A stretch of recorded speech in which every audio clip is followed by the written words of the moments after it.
Hey, what's going on, Switch? We are in week 3 of Gone Fishing, and I felt like for this last week, we ought to bring you right here to my favorite city. Well, it's actually my city.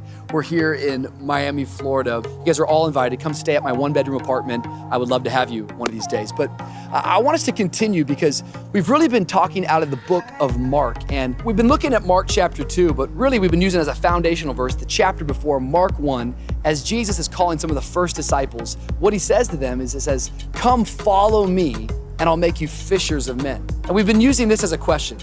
If I'm not fishing, am I really following Jesus? Because Jesus said, if you follow me, you're gonna fish for me. What I love is that in Mark chapter 2, we see a practical, real life example of some guys who go fishing. And last week as we talked, we said, if we're gonna go fishing, it really starts with us opening up our eyes and seeing the need that's around us.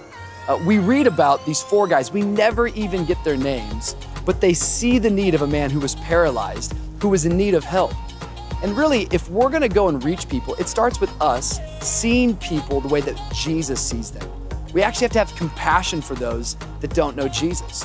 The moment we get a vision of what they look like without him, we'll start to have passion to reach them.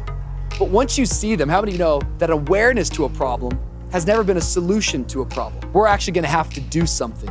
You're gonna actually have to make the effort. You're gonna have to pick people up and take them to where Jesus is. Now here's the challenge. Whenever we start picking people up, we're gonna run into setbacks. We're gonna run into obstacles. We're gonna run into things that are gonna try to stop us from getting people to Jesus. And the question is, will you keep pushing even when those obstacles arise? See, the Bible says in Mark 2 that these guys, as they pick this man up, they get to the house where Jesus is, and the Bible says the house is so overflowing with people that there's no room left.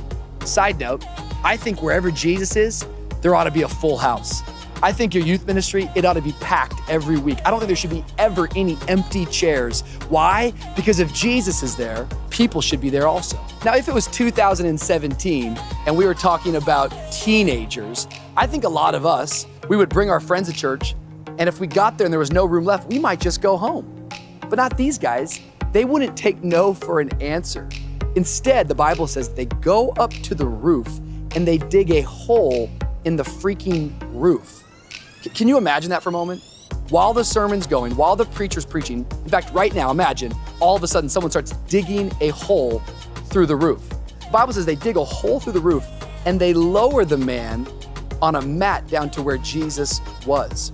What I really believe is that we need to raise up a generation of young people who don't live life out of convenience, but live life out of conviction.